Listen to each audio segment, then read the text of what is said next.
that's not healthy training. Okay? So I switch it up a little bit. I'll hit at a spot that's not as dangerous. Or I'll lighten up the attack. Like, instead of hitting him, I might come an inch away from his knee to show him, hey, you better watch out for that attack.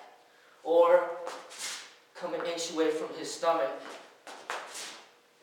and be like, hey, you better watch out for that attack, because if you can't, that attack could have really hurt him. Okay? So he has to learn to move quick enough to get away from that. If he still doesn't learn, he still keeps leaving himself open, like most beginners do, then I'll make a little contact. Not 100%. Say this is 100% contact. Right? I don't have to hit him that hard to get him to learn. That's not healthy. So what I do, I'll lessen up. Maybe I'll hit him 20%. Like this.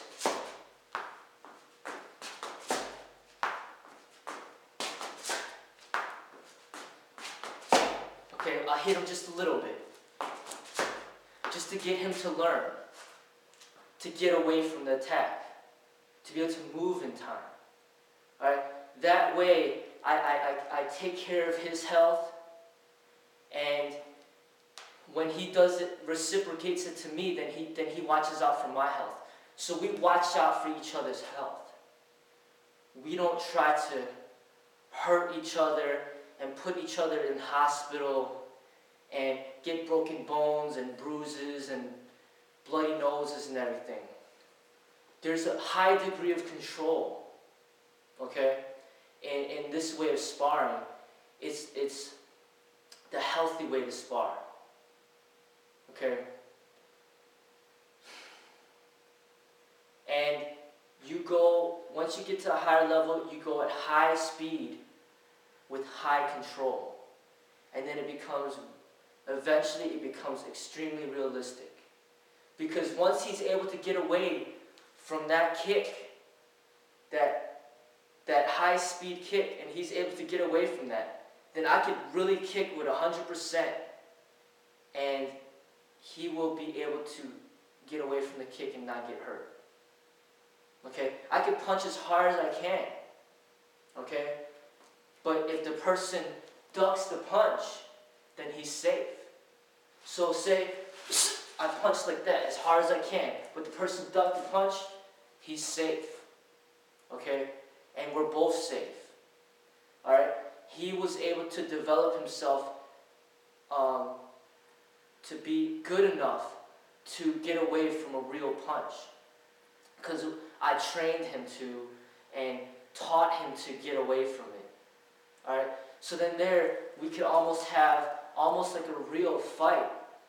And then almost neither of us get hurt. Because we both are able to get away from these deadly attacks.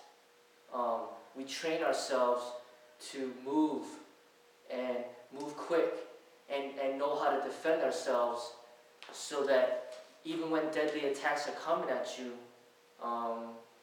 you will be safe because you won't get hit, or you won't put yourself in a situation of where you'll be hit. Okay, so that's the safe way of sparring. Say if he doesn't duck it, then me, the puncher, I will have to lessen up the force so he doesn't get hurt. So rather than holding a fist, I might turn it into a palm. Just, hitting him in the side of the jaw, so that it doesn't hurt him as much than if I turned it into a fist. So say he doesn't duck it, then I'll just hold it back a little bit and tap him. Okay? I'm not going to hit full out all force. But if he is able to duck it, then I could go all out, go all the way. Alright? So, same thing with this Thai kick here, for example. I could actually make contact and hit the person and really hurt them. But say I don't want to really hurt them, then I could just stop an inch before to let him know, hey, I could have hit you there, you better move out next time. Okay? Or you better defend yourself better. So, this is the healthy way to spar. And I'm showing this because I think people could really benefit from this. You don't have to be hurting other people to train to get better, or even to show what you could do and how advanced you've become. You could put your safety into the aspect and care about the person that you're training with. Don't look at him as an enemy. Look at him as a friend that's helping you to get better. Like your father or your mother. They are trying to help you, to become mature adults so you could live on your own. You're not supposed to be violent towards them. You're supposed to appreciate that they're helping you, and you should care about their health. When somebody is agreeing to spar with you, he's putting his safety in jeopardy to help you. And you got to put that into your mind to really be thankful that you have this human being that's ready, willing to put himself out there to help you get better. So you got to take care of his health. If you hurt him, then that's your fault. Because you didn't watch out, you didn't control yourself. Alright, it's almost like submission wrestling, for example. Submission wrestling, the great thing about submission wrestling is that you could pretty much go high speed, all out. Not all out, but you could go really hard, high speed, and it's still safe. Because there's really no strikes. It's mainly chokes and joint locks. And submission wrestling, you get a person in a choke, you ease onto the choke, and then he taps out, and then you stop.